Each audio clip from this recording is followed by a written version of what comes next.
당신은 상상할 수 있나요? 방글라데시에서는 어머니와 딸이 같은 남자와 결혼할 수도 있고, 학생들은 떠다니는 배 위에서 학교에 다니며 온 가족이 지문 없이 살아가기도 합니다. 이러한 놀라운 사실들, 뒤에는 전통, 고난, 혁신이 놀랍게 공존하는 모순된 나라가 있습니다. 저와 함께 탐험하며 방글라데시에 대한 믿을 수 없지만 사실인 9가지 이야기를 알아봅시다. 충격적인 전통, 어머니와 딸이 같은 남자와 결혼하다. 방글라데시 북부의 외딴 부족 사회인 만디족에는 많은 이들이 충격적으로 여기는 전통이 있습니다. 과부가 딸과 함께 같은 남자와 결혼하게 되는 경우가 있는 것입니다. 만디족에서는 과부가 재혼을 할 경우 반드시 같은 부족 내에서 해야 한다는 규범이 있습니다. 그러나 부족의 인구가 적다 보니 재혼 대상이 되는 남성들은 대부분 젊고 미혼인 경우가 많습니다. 이런 상황에서 과부는 경제적, 사회적 지지를 받기 위해 자신보다 훨씬 어린 남성과 결혼하게 되기도 합니다. 세월이 흐른 후 그녀의 딸 역시 같은 남성과 결혼하게 되는 경우도 있는데 결혼이 이루어진 후에야 이를 알게 되는 경우도 있습니다. 외부인의 눈에는 이러한 관습이 충격적으로 보일 수 있습니다. 그러나 방글라데시 농촌에서는 과부가 경제적 어려움과 사회적 고립에 직면하기 때문에 이런 결혼이 생존을 위한 실질적인 선택으로 여겨지기도 합니다. 많은 여성들에게는 재혼을 거부할 선택지가 없습니다. 딸들 또한 정해진 결혼을 거부하면 수치심이나 처벌을 감수해야 합니다. 정서적으로 이런 상황은 고통스럽고 혼란스러울 수밖에 없습니다. 관계의 경계가 흐려지고 가족 내 역할이 의미를 잃게 됩니다. 이는 단순한 문화적 특이점이 아니라 가난, 전통, 권리 부재가 충돌하는 현실을 보여줍니다. 다행히 변화의 조짐도 보이고 있습니다. 교육과 인터넷에 더 많이 접근할 수 있는 젊은 세대는 이러한 규범에 의문을 제기하기 시작했습니다. 하지만 여전히 많은 이들에게는 옛 관습이 여전합니다. 방글라데시에서 여전히 흔한 조혼. 의식 수준이 높아지고 법률이 개선되고 있음에도 불구하고 방글라데시의 많은 지역에서는 여전히 조혼이 심각한 현실입니다. 이 나라는 세계에서 조혼 비율이 가장 높은 국가 중 하나로 소녀 3명 중 1명이 15세 이전에 결혼하고 대부분이 18세가 되기 전에 결혼합니다. 농촌 지역에서는 깊게 뿌리내린 전통, 가난, 교육 부족이 이러한 관행을 지속시키고 있습니다. 많은 가정이 조혼을 딸을 보호하거나 경제적 부담을 줄이는 방법으로 여깁니다. 어린 신부일수록 지참금이 적게 들고 부양해야 할 식구가 하나 줄어들기 때문입니다. 일부는 조혼이 소녀들을 괴롭힘이나 수치심으로부터 보호해 줄 것이라고 믿기도 합니다. 그러나 그 결과는 참혹합니다. 소녀들은 학교를 중단하고 너무 이른 나이에 어른의 책임을 떠맡게 됩니다. 아직 어린 나이에 엄마가 되어 임신과 출산 과정에서 심각한 건강 문제에 직면하기도 합니다. 많은 경우 가정폭력과 정서적 트라우마를 겪으며 자신이 선택하지 않은 결혼 생활에 갇히게 됩니다. 18세 미만의 결혼을 막기 위한 법이 존재하지만 집행은 허술합니다. 위조된 출생 증명서를 구하는 것은 쉽고 지역 당국은 종종 눈을 감아버립니다. 문화적인 압력이 법적 보호를 능가하는 경우가 많습니다. 하지만 희망은 있습니다. 비영리 단체와 청년 주도의 운동이 끊임없이 인식을 높이고 지역사회를 교육하며 소녀들이 학교에 계속 다닐 수 있도록 힘을 실어주고 있습니다. 느리지만 확실하게 사람들의 인식이 변화하고 있습니다.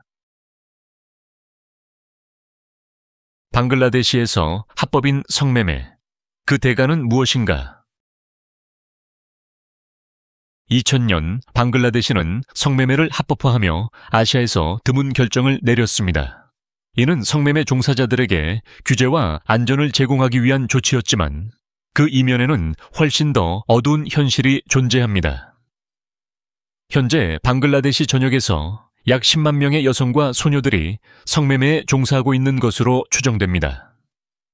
그러나 인권단체들에 따르면 이들 중 단지 10%만이 자발적으로 이 직업을 선택했습니다. 대부분은 강요당하거나 팔려가거나 신뢰하던 사람들, 남편, 가족, 인신매매범에 의해 속아서 이 길로 들어서게 됩니다. 많은 어린 소녀들이 일자리를 주겠다는 거짓 약속에 속아 브로델로 끌려가 자유를 완전히 빼앗기게 됩니다. 그곳의 환경은 열악하며 학대는 일상적입니다.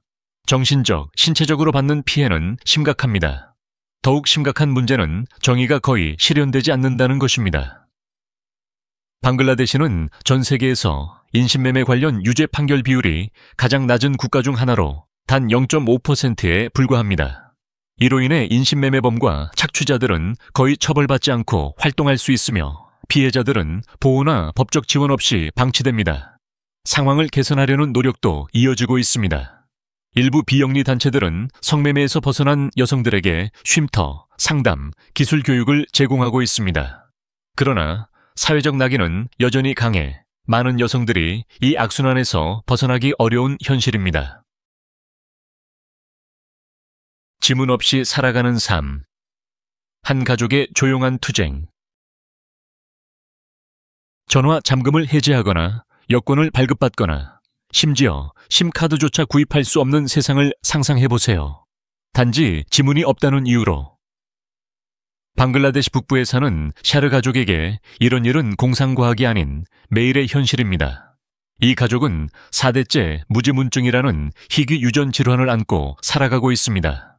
이 병은 지문을 완전히 없애 손바닥과 손가락이 매끄럽고 대부분의 사람들이 당연하게 여기는 미세한 능선을 가지지 못하게 만듭니다. 건강에는 영향을 주지 않지만 현대 사회에서는 삶을 매우 복잡하게 만듭니다. 오늘날 디지털 세계에서 지문은 필수 요소입니다.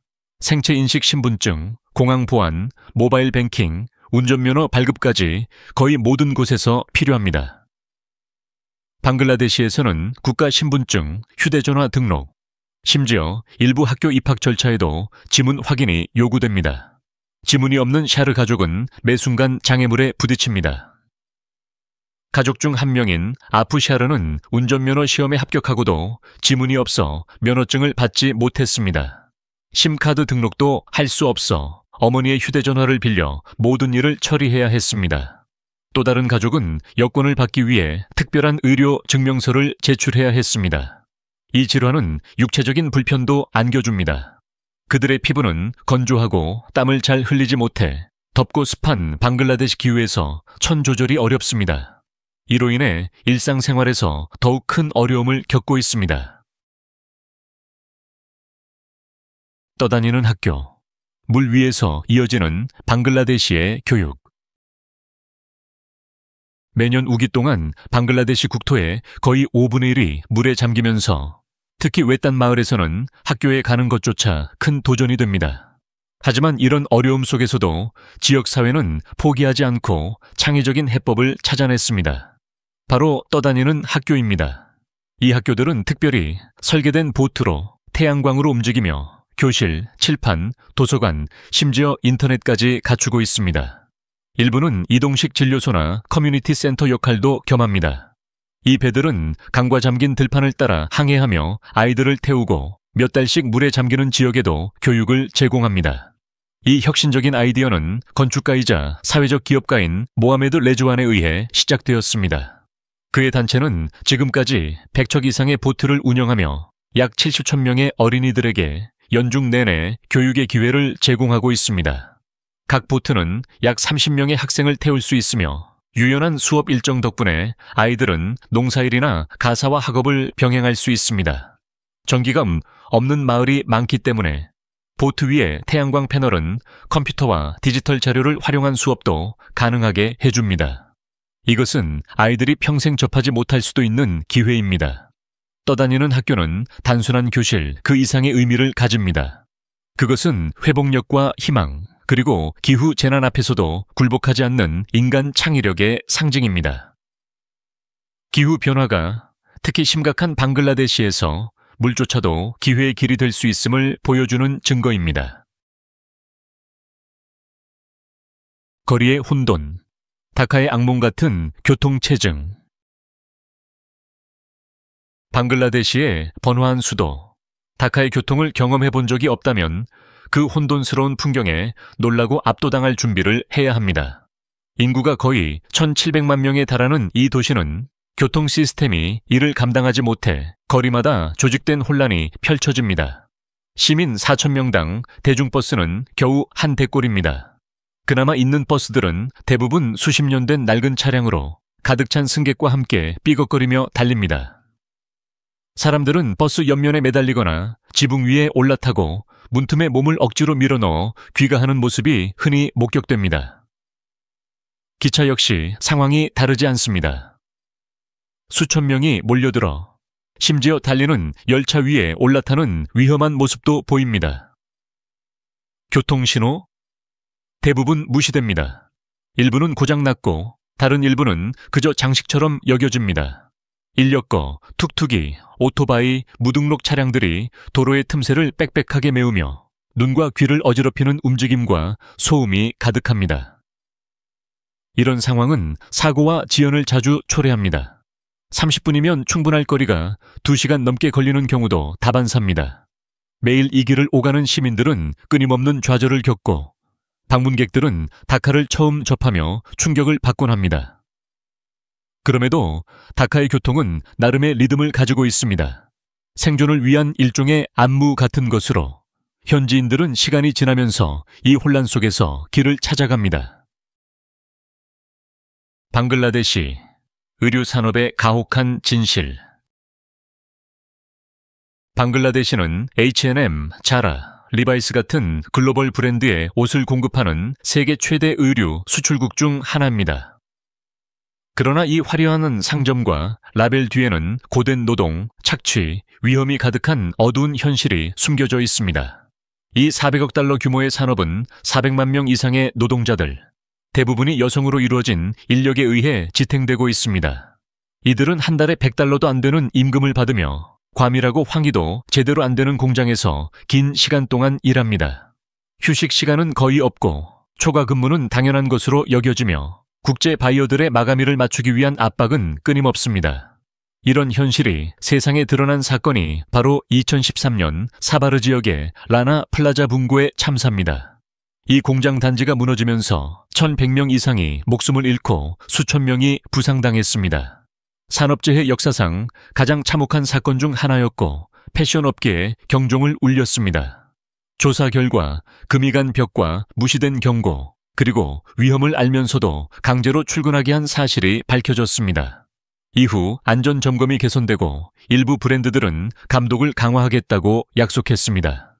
하지만 여전히 많은 공장들이 안전 기준을 무시하고 있으며 언어적, 신체적 학대가 일상인 곳도 많습니다. 이 노동자들은 글로벌 공급망에서 핵심적인 역할을 하고 있지만 권리는 거의 없습니다. 대부분이 정식 계약서나 보험, 기본적인 노동 보호도 없이 일하고 있습니다. 파업은 위험하고 목소리를 내면 일자리를 잃을 수도 있습니다. 이 산업의 성공 이면에는 이러한 노동자들의 고통이 자리하고 있습니다. 손끝으로 느끼는 풍미, 방글라데시의 손으로 먹는 식사 문화. 방글라데시에서 식사는 단순한 끼니가 아니라 오감을 만족시키는 경험입니다. 이 나라에서 가장 소중히 여겨지는 식사 전통 중 하나가 바로 손으로 먹는 문화입니다. 이는 단순한 습관을 넘어 문화, 환대, 가족 간의 유대와 깊이 연결되어 있습니다. 가정에서는 숟가락이나 포크를 거의 사용하지 않고 대신 오른손을 이용해 밥을 카레, 렌틸콩 요리, 채소 등과 섞어 작은 덩어리로 빚어 먹습니다. 이 방식은 단지 전통에 그치지 않고 음식을 더 깊이 음미할 수 있게 해준다고 여겨집니다. 음식의 질감, 온기, 풍미를 손끝으로 느끼며 먹는 것이 바로 그들의 방식입니다. 방글라데시의 음식은 풍부한 맛을 자랑합니다. 하루는 판타바스로 시작할 수 있습니다. 이는 물에 하룻밤 담가 발효시킨 밥으로 소금, 고추, 절인 채소와 함께 먹습니다.